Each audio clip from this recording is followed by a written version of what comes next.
మగాళ్ళు బాధపడకండి, అందరిలాగే మగవాళ్ల కోసము ఒక రోజు.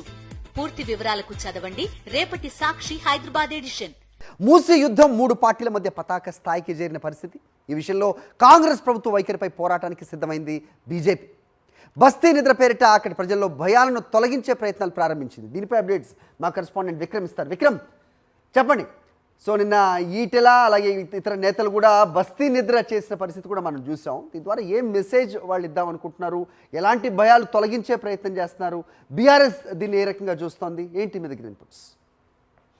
తెలంగాణ రాజకీయాల్లో మూసీ ఇష్యూ ఒక పెద్ద దుమారమే రేపుతుందని చెప్పుకోవచ్చు. తెలంగాణ రాజకీయాల్లో 3 రాజకీయ పార్టీల మధ్య మాటల యుద్ధం అయితే కొనసాగుతుందని స్పష్టంగా అర్థమవుతుంది.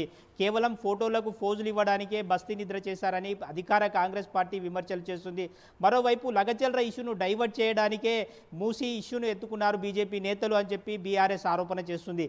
అదేవిధంగా మూసీ పరివాహ ప్రాంతాల్లో బస్తీ నిద్రకు సంబంధించి మూసీ ప్రక్షాళన చేయండి కానీ పేదల ఇల్లు కూల్చకండి అనే నినాదంతో బీజేపీ బస్తీ నిద్రకు చేపట్టడం జరిగింది. మొత్తం తెలంగాణలో ఉన్న 20 మంది నేతలు, కీలక నేతలంతా కూడా మూసీ పరివాహ ప్రాంతాల్లో బస్తీ నిద్ర చేయడం జరిగింది.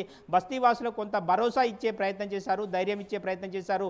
కొన్ని కాలనీలో ఇల్లు కూలిపోతాయనే భయంతో కొంతమంది ఆత్మహత్యలు చేసుకున్నారు. ఆత్మహత్యలు చేసుకోవద్దు, చనిపోవద్దు, గుండెపోటుతో కొన్నిసార్లు చనిపోయిన పరిస్థితులు కూడా ఉన్నాయి. ఈ నేపథ్యంలో ఎవరు కూడా అధైర్యపడవద్దు అని చెప్పి ఒక భరోసా ఇచ్చే ప్రయత్నం చేశాము. అంతేకాని ఎక్కడా కూడా రెచ్చగొట్టే ప్రయత్నం చేయలేదు, రెచ్చగొట్టాలని మా ఉద్దేశం కాదు అని చెప్పి బీజేపీ నేతలు చెప్తున్న పరిస్థితి అయితే ఉంది.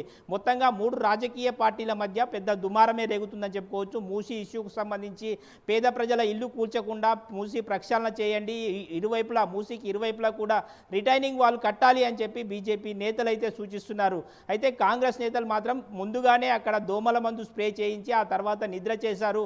అదేవిధంగా ఫోటోలకు ఫోజులు మాత్రమే ఇచ్చారని చెప్పి కాంగ్రెస్ ఒకవైపు విమర్శలు చేస్తుంది. మరోవైపు ఇంత లగచర్ల ఇష్యూకు సంబంధించి పెద్ద గిరిజన రైతులకు సంబంధించి భూసేకరణలో అధికారులపై దాడి చేయడము ఈ పెద్ద ఇష్యూ జరుగుతున్న నేపథ్యంలో ఆ ఇష్యూను డైవర్ట్ చేయడానికే మూసీ నిద్ర చేశారు అని చెప్పి బీఆర్ఎస్ ఆరోపిస్తున్న పరిస్థితి ఉంది. మొత్తంగా 3 రాజకీయ పార్టీల మధ్య మూసీ ఇష్యూ ఒక పెద్ద దుమారం రేపుతుందని చెప్పుకోవచ్చు. Hari, all right Vikram.